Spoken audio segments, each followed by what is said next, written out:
Bodhisattva Vimalakirti was a renowned lay disciple and wealthy patron of Shakyamuni Buddha. The name Vimalakirti means pure reputation. It is said that Vimalakirti would often use the pretense of illness as an opportunity to present well-wishing visitors with spiritual teachings. He used and often shared an in-depth understanding of topics such as the path to liberation and the nature of emptiness. His approach was said to enlighten even advanced Bodhisattva members of the Buddha Sangha as well as lay persons. Vimalakirti is the legendary figure of the teaching of Vimalakirti, a scripture that is included among the classic Mahayana Sutras. Supreme Master Ching Hai, on August 15, 2015 in France, spoke about Vimalakirti's wisdom and his eloquence, which surpassed that of many of the Buddha's monks. In the Buddha's time, there was a person named Vimalakirti. You heard of him? Vimalakirti, right? Yeah. He was a lay person, a lay disciple of the Buddha, but his wisdom was so high. His attainment was so huge that all the monks were very, keeping a distance, respectful distance.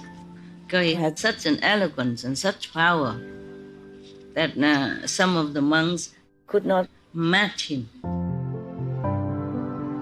The teaching of Vimalakirti highlights the inner truth that is available to everyone, independent of either worldly or spiritual status. It's a very entertaining piece of spiritual literature in which Vimalakirti displays the truth in a high-spirited and magical way. We will now share with you Chapter 12, Vision of the Universe Abhirati, and the Tathagata Aksobhya, Part 1 of 2.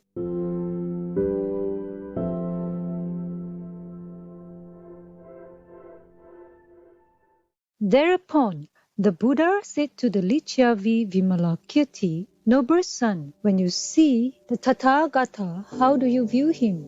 Thus addressed, the Lichyavi Vimalakirti said to the Buddha, "Lord, when I see the Tathagata, I view him by not seeing any Tathagata. Why? I see him not born from the past, not passing on to the future, and not abiding in the present time. Why?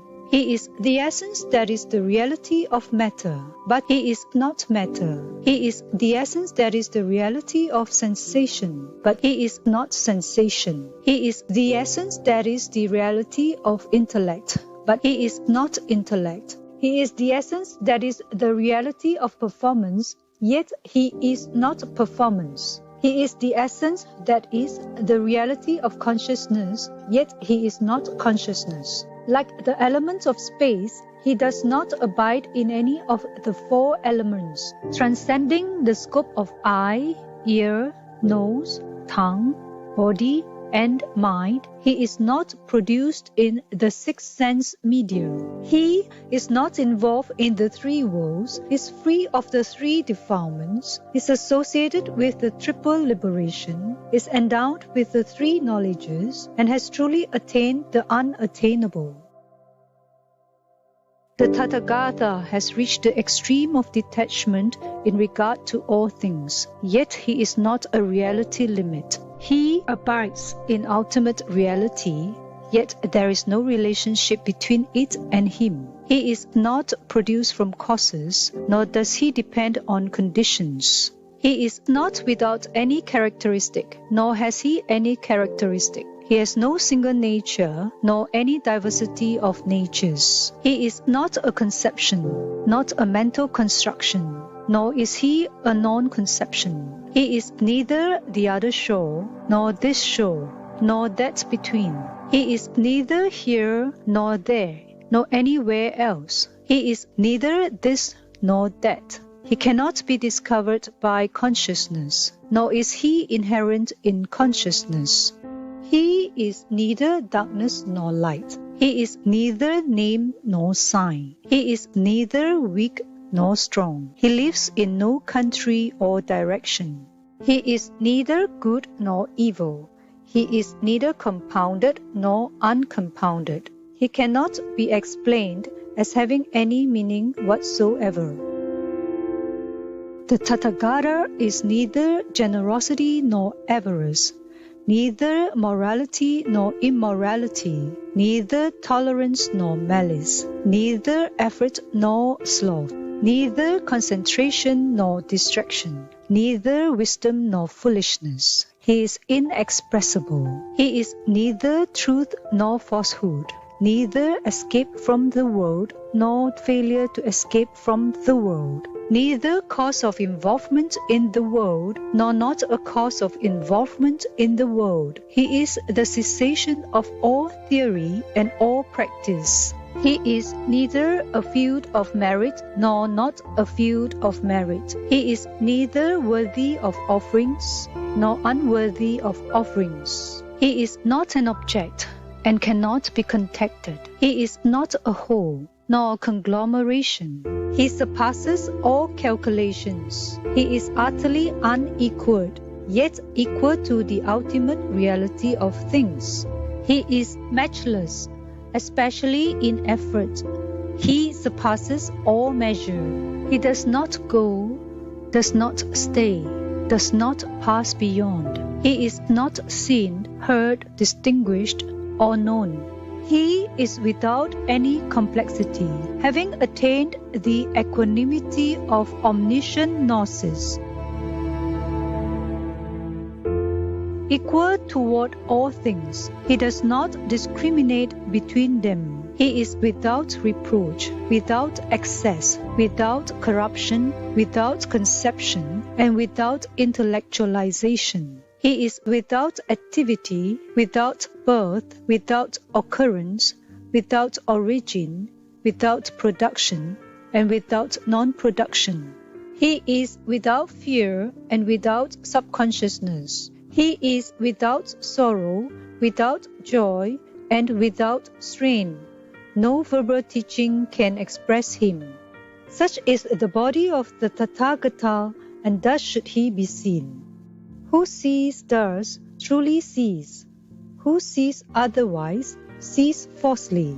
The Venerable Sariputra then asked the Buddha, Lord, in which Buddha field did the noble Vimalakirti die before reincarnating in this Buddha field? The Buddha said, Sariputra, ask this good man directly where he died to reincarnate here. Then the Venerable Sariputra asked the Lichyavi Vimalakirti, Noble Sir, where did you die to reincarnate here? Vimalakirti declared, Is there anything among the things that you see, elder, that dies or is reborn? Sariputra replied, There is nothing that dies or is reborn. Vimalakirti said, Likewise, Reverend Sariputra, as all things neither die nor are reborn, why do you ask, where did you die to reincarnate here? Reverend Sariputra, if one were to ask a man or woman created by a magician where he or she had died to reincarnate there, what do you think he or she would answer? Sariputra replied, Noble Sir, a magical creation does not die, nor is it reborn. Vimalakirti said, Reverend Sariputra, did not the Tathagata declare that all things have the nature of a magical creation? Sariputra replied, Yes, noble sir, that is indeed so. Vimalakirti said, Reverend Sariputra, since all things have the nature of a magical creation, why do you ask, where have you died to reincarnate here? Reverend Sariputra, death is an end of performance, and rebirth is the continuation of performance. But although a bodhisattva dies, he does not put an end to the performance of the roots of virtue. And although he is reborn, he does not adhere to the continuation of sin. Then the Buddha said to the Venerable Sariputra, Sariputra, this holy person came here from the presence of the Tathagata Aksobhya in the universe Abhirati. Sariputra replied, Lord, It is wonderful that this holy person, having left a Buddha field as pure as Abhirati, should enjoy a Buddha field as full of defects as this Saha universe. The Lichavi Vimalakirti said, Sariputra, what do you think? Does the light of the sun accompany the darkness? Sariputra replied, Certainly not, noble sir. Vimalakirti said, Then the two do not go together? Sariputra replied, Noble sir, those two do not go together. As soon as the sun rises, all darkness is destroyed. Vimalakirti said, Then why does the sun rise over the world? Sariputra replied, It rises to illuminate the world and to eliminate the darkness. Vimalakirti said, Just in the same way, Reverend Sariputra, the Bodhisattva reincarnates voluntarily in the impure Buddha fields in order to purify the living beings. In order to make the light of wisdom shine, and in order to clear away the darkness. Since they do not associate with the afflictions, they dispel the darkness of the afflictions of all living beings. Thereupon, the entire multitude experience the desire to behold the universe Abhirati, the Tathagata, Aksobhya, his bodhisattvas, and his great disciples. The Buddha, knowing the thoughts of the entire multitude, said to the Lichavi Vimalakirti, Noble son, this multitude wishes to behold the universe Abhirati and the Tathagata Aksobhya. Show them.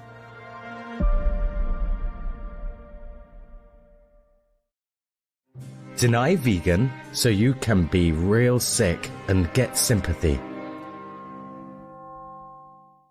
Elevated viewers, thank you for joining us today for the teaching of Vimalakirti, Chapter 12, Vision of the Universe Abhirati and the Tathagata Aksobhya, Part 1 of 2 on Words of Wisdom.